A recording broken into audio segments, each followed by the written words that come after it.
everyone. Steph Beckett here at InfoComm 2025, here at the ADI Icron booth, joined by Thomas Schultz. First of all, how are you? I'm doing well. How are you doing? Doing well. You know, it's been a busy day, but I think that this is like the one time that I'm very grateful that it's been a busy day, because I love InfoComm. Exactly, yeah. It's been a good show so far, and it's only day one, so it's only day one. From here. Yeah, it's only going to go up. Exactly. So tell me a little bit. I know that we're about to do a full walkthrough of everything that you have, but tell me a little bit about the story you're telling here at your booth. Yeah, so it's Icron, right? So USB extension is our thing, and what we're doing is showing off not only newer versions of what we've always done, but also new technologies we're deploying, especially around USB-C.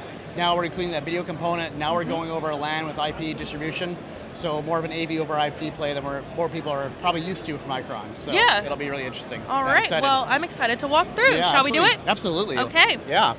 So we're starting over here, and I know we talked about the Raven when you and I talked, what was it, like a couple weeks ago? Exactly, What is time? What is time? Yeah. So tell me a little bit about this. Yeah, so this is our third generation USB 3 extenders, right? So the initial versions were, everyone knows, were kind of basically doorstops and bricks with an FPGA architecture. Big, hot, heavy, expensive, right? Yes. So now we've got a much cheaper solution based on our new Blackbird ASIC, where we basically take USB 3 in, and we convert it to Ethernet packets and frames, and we can send out, in this case, over Cat5e cable, which no one else can do. Nice. And then we go back to a standard USB infrastructure. In this case, I go right to a Logitech Rally camera. Common use case, got to extend those USB 3 cameras for conferencing or whatever you need to do. 70% smaller than our older ones, and 70% more efficient, only 2 watts a draw. Nice. And half the price at $660. Hey, that's what everyone likes to hear, is half the price. Yes, exactly. Very cool. Yeah. And so then we have, how do you pronounce this? Is it the Arbutus? This is Arbutus. Arbutus, So Arbutus is a tree on the west coast of like the US and Canada. It's known for its like red bark. It's really cool. You told me this, and I still got it wrong. That's fine. I'm sorry. It's fine. You know what? It's good to have a unique name. It's somewhat memorable that way. Yes, so this one is over Cat6a. So this one's over Cat6a, but now we're also doing DisplayPort Alt Mode 4K 60. Okay. So we're doing 4K 60, 444 in, and USB 3, packetizing it up to an Ethernet cable, and then sending that out through a link into our receiver here, right? And then that just goes to our docking station, HDMI out to a TV at 4K, USB 3 to the Poly device in this case. So you got kind of video going both ways. You got video going into the PC and video coming out of the PC on a single cable, which no one else can do. On a single cable, which is really cool. That's really cool. Yeah. So tell me a little bit, if you don't mind, this might be a stupid question, but could you kind of walk me through like a use case for Arbutus versus the Raven? Right. So Raven's really good if you have like a fixed MTR system and you need a camera in kind of a weird place. Maybe it's facing the wall instead of being on the wall, facing out. Okay. Arbutus is really good if you need that laptop BYOD extension from the table to the wall. So you need to get that video and that USB content to whatever's behind the display, basically, right? So that's kind of where the difference lies. Okay. So Nice. There you go. And then, all right. So the cool thing about this is that we're showing off a new feature, is that now we work over a network.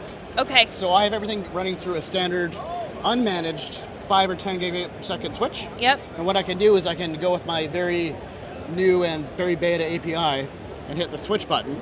And what I'll do is I'll actually switch from this laptop over to this laptop. Okay. And everything comes up here. So the video is here, and we just have to wait for enumeration. Okay. But now we can do kind of like AV over IP switching at a very fundamental level with all those signals. Which again, on the DisplayPort side of thing and USB 3, no one else is really doing. Yeah. So it's a unique feature. We're really excited, really proud of it. It's been a lot of years. Why was moving into the AV over IP direction important? Because that's really where the trend is, right? Like matrix switchers are nice and they're simple, but they're also expensive and big and hot. That part. Again, I'm a standards guy. Yeah. USB, I love USB. It's a standard. Networking is standard. It's also easier to implement because you know the rules. Yeah. Right? And you know, it's just easier. Everyone wants a standard. Yes. Right? You look around, you ask around the trade shows, everyone just like, what is the standard? They're begging. They're begging They for yearn for standards. Please. Exactly. I'm interested though, because sometimes what I hear from integrators is that they are terrified of AV over IP. Yeah, fair enough.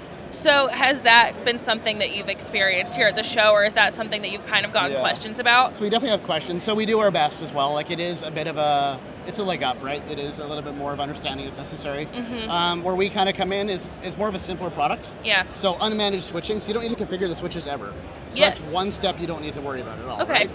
There's no IGMP, there's no like VLANs or anything, that kind of tagging, which again is a disadvantage in some use cases, obviously.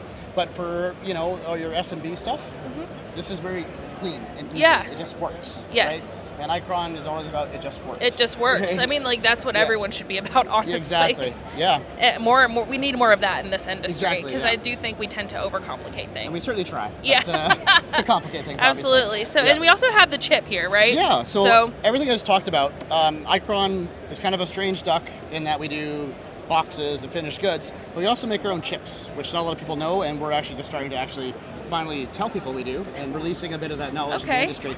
So we have our USB 2 chip, which we've sold for over a decade, and it's in some people around here. I can't name names. Okay, yeah. And then we have our new chip, we call it the Blackbird ASIC.